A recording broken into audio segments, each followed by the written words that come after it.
आपके सपनों का आशियाना आशीर्वाद अपार्टमेंट भिलाई के हृदय स्थल में नेहरू नगर चौक से महज कुछ ही दूरी पर केपीएस स्कूल के बाद सूर्या माल से माइल स्टोन होते हुए Kohka Junwani road Durganagar west Ashirwad apartment आपके सपनों का आशियाना। सर्व सुविधा युक्त parking, park, fire safety, lift, 24 घंटे पानी की सुविधा, प्राकृतिक वातावरण का आनंद। आशीर्वाद अपार्टमेंट आपके सपनों का आशियाना। Simple for ready 2 BHK start 22 lakh, 3 BHK start 30 lakh. तो आइए Durganagar west Koka Junwani road, phone number 8699984600। आपके सपनों का आशियाना आशीर्वाद अपार्टमेंट। दुर्ग लोकसभा के सांसद विजय बघेल जी बीते दिनों ब्राजील में आयोजित ब्रिक्स सम्मेलन में सम्मिलित हुए थे। उसके बाद वह अपने क्षेत्र में वापस लौट गए और वहां से आने के बाद उन्होंने क्या कुछ कहा, वहां क्या हुआ, क्या बात रखी गई भारत के पक्ष में, भारत की ओर से।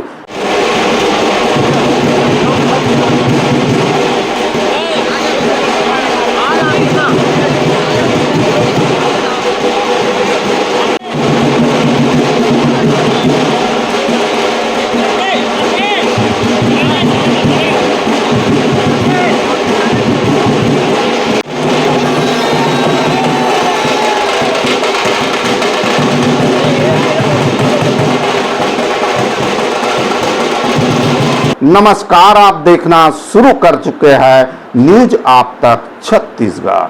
विदित हो कि ब्राजील में आयोजित ब्रिक्स सम्मेलन में छत्तीसगढ़ सहित अन्य सांसद का एक प्रतिनिधि मंडल वहां गया था। उसके बाद हमारे दुर्ग जिले के सांसद श्री विजय बघेल जी ब्राजील से वापस आने के बाद क्या है वहां की खबर जानिए। ब्राजील में ब्रिक्स सम्मेलन में शामिल होकर वापस भिलाई पहुंचे सांसद विजय बघेल ने कहा कि 11 वर्षों से केंद्र में मौजूद मोदी सरकार की वजह से आज पूरे विश्व में भारत का मान बढ़ा है। उन्होंने कहा कि ब्रिक्स सम्मेलन देश की अर्थव्यवस्था के साथ साथ पर्यावरण संरक्षण, महिला सशक्तिकरण के मुद्दों पर चर्चा हुई, जिसमें भारत ने अपनी बात मजबूती के साथ रखी। उन्होंने बताया कि उन्हें भी वहां अपनी बात रखने का मौका मिला था, जिसमें जलवायु स्थिरता पर संसदीय संवाद में समावेशी आर्टिफिशियल इंटेलिजेंस के मुद्दे पर भी चर्चा हुई। उन्होंने बताया कि वहां के दूतावास में रहने वाले अधिकारियों ने बताया कि किस तरह पिछले 11 साल में भारत की वजह से उनका भी मान सम्मान बढ़ा।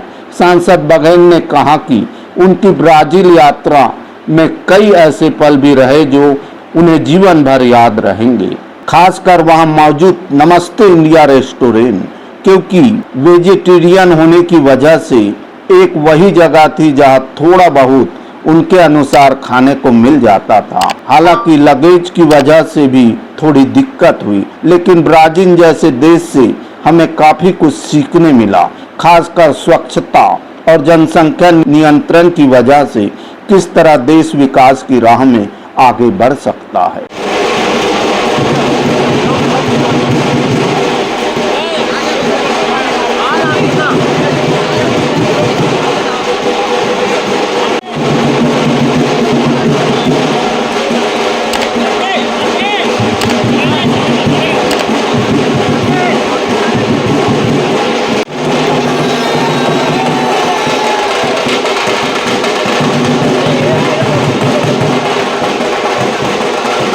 The Republic of India for 5 minutes. You have the floor. Thank you chairperson.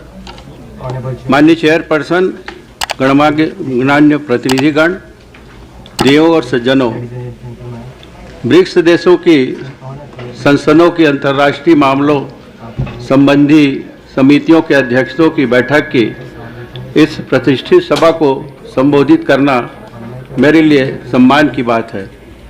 हम आज एक ऐसे महत्वपूर्ण विषय अर्थात वर्तमान अंतर्राष्ट्रीय परिदृश्य में ब्रिक्स देशों के बीच व्यापार को मजबूत करना पर चर्चा करेंगे। भारत वसुधैव कुटुंबकम अर्थात संपूर्ण विश्व एक परिवार है। The whole world is one family के सिद्धांत and we educate a global economic. हम समतापूर्ण और सस्टेनेबल वैश्विक अर्थव्यवस्था कायम करने के पक्ष में है। भारत का India firmly believes in बहुपक्षत्ववाद, the principles समावेशी of विकास तथा निष्पक्ष और inclusive growth न्याय संगत वैश्विक व्यवस्था के fair and सिद्धांतों का equitable पक्षधर global है। order. गणमान्य Distinguished प्रतिनिधिगण delegates, वर्तमान the current अंतर्राष्ट्रीय international परिदृश्य scenario में is characterized अभूतपूर्व by अवसर both और जटिल चुनौतियों unprecedented दोनों ही opportunities and मौजूद हैं। complex challenges. वैश्वीकरण ने While जहां एक globalization और has परस्पर fostered जुड़ाव और आर्थिक प्रगति interdependence को and economic बढ़ावा दिया progress, है, we are वहीं also हम witnessing बढ़ते rising भू geopolitical राजनीतिक तनाव, tensions, संरक्षणवादी increasing प्रवृत्तियों में protectionist वृद्धि, tendencies, आपूर्ति श्रृंखलाओं में disruptions व्यवधान to supply और chains वैश्विक and the संगठनों lingering effects के of global दीर्घकालिक crisis. प्रभावों को भी देख रहे हैं।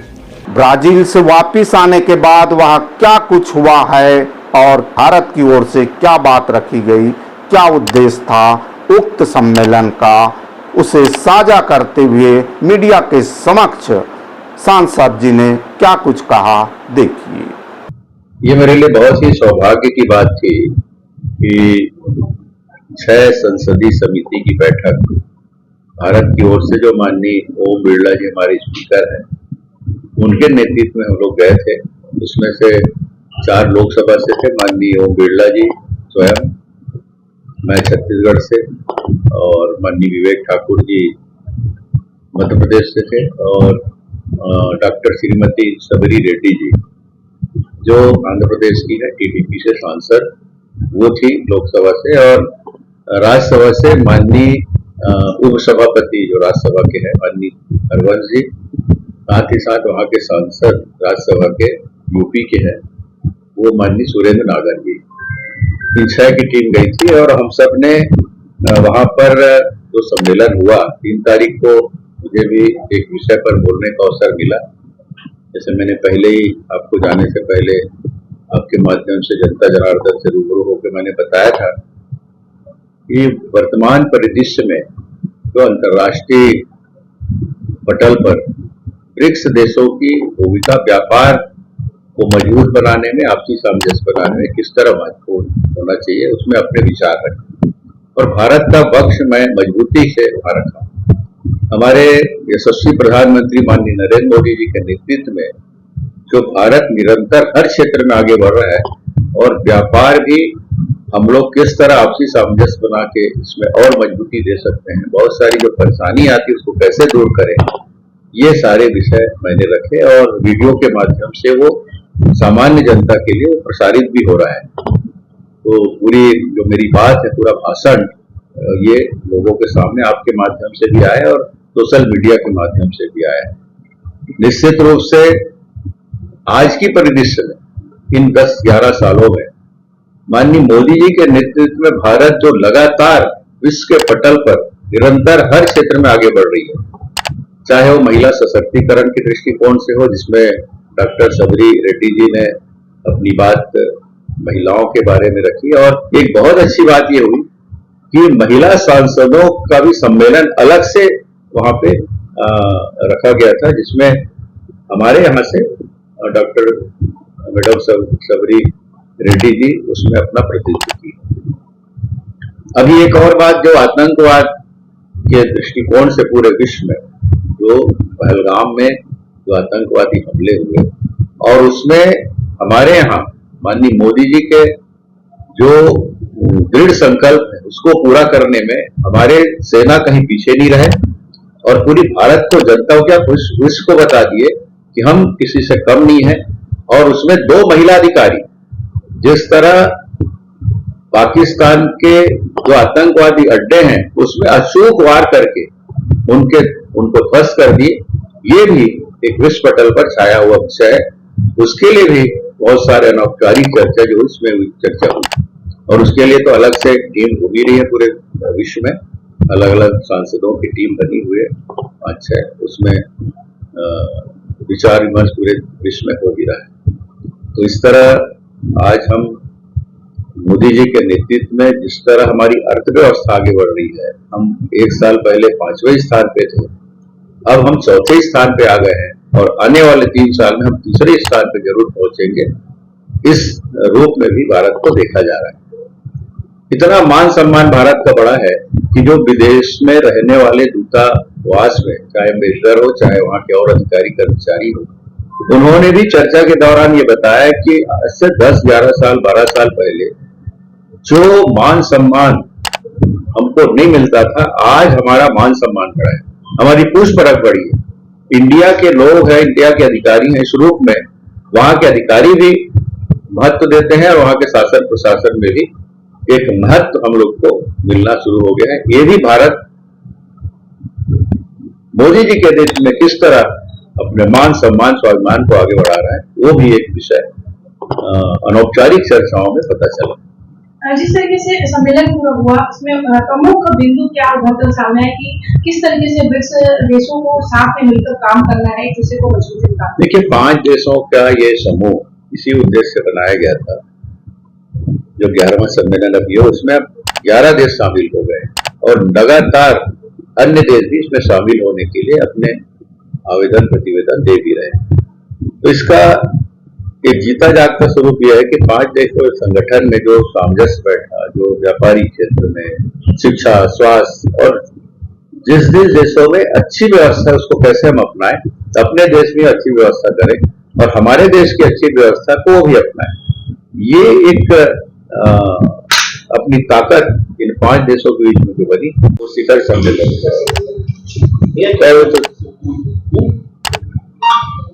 निकृष्ट मानसिकता का व्यक्ति है और शायद उनकी मानसिक संतुलन खो चुके हैं, खोखला हो चुका है, मतलब उनको कुछ सूझ नहीं रहा है।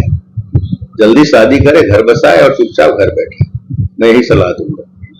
क्योंकि मैं नहीं कह रहा हूं, उनके ही नेता आज देखिए, माननीय शशि थरूर जी जो एक टीम का नेतृत्व कर रहे हैं, इसी मामले पर पूरा विश्व घूम रहे हैं, विश्व के अनेक देश घूम रहे हैं।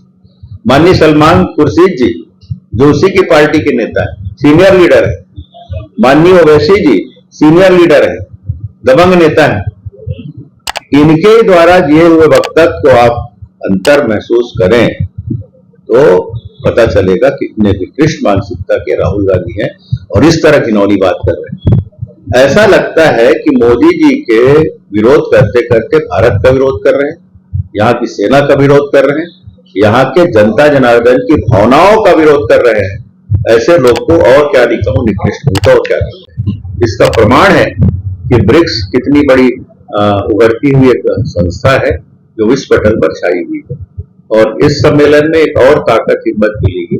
और एक खुशी की बात मैं बता देना चाहता हूं कि अगला जो ब्रिक्स सम्मेलन है, हमारे भारत मेजबानी करेगी। माननीय ओम बिरला जी ने उसके नेतृत्व करने के लिए जो आमंत्रण था उसको स्वीकार किया। तो आपने खबर और वीडियो के माध्यम से देखा कि सांसद विजय बघेल जी ने क्या कुछ कहा ब्राजील ब्रिक्स सम्मेलन से लौटने के बाद। इस वीडियो को यही विराम देते हैं और वीडियो के साथ आपकी सेवा में हम पुनः उपस्थित होंगे। तब तक के लिए हमें इजाजत दीजिए। मैं जी सुरेश कुमार, न्यूज आप तक छत्तीसगढ़ के लिए कैमरामैन एडिटर यश देवागन के साथ नमस्कार, जोहार। आपके सपनों का आशियाना आशीर्वाद अपार्टमेंट भिलाई के हृदय स्थल में नेहरू नगर चौक से महज कुछ ही दूरी पर केपीएस स्कूल के बाद सूर्या माल से माइल स्टोन होते हुए कोका जुनवानी रोड, दुर्गा नगर वेस्ट। आशीर्वाद अपार्टमेंट आपके सपनों का आशियाना, सर्व सुविधा युक्त parking, park, fire safety, lift, 24 घंटे पानी की सुविधा, प्राकृतिक वातावरण का आनंद। आशीर्वाद अपार्टमेंट आपके सपनों का आशियाना, simple for ready 2 BHK start 22 lakh, 3 BHK start 30 lakh. तो आइए Durganagar west, Koka Junwani road, phone number 8699984600, आपके सपनों का आशियाना आशीर्वाद अपार्टमेंट।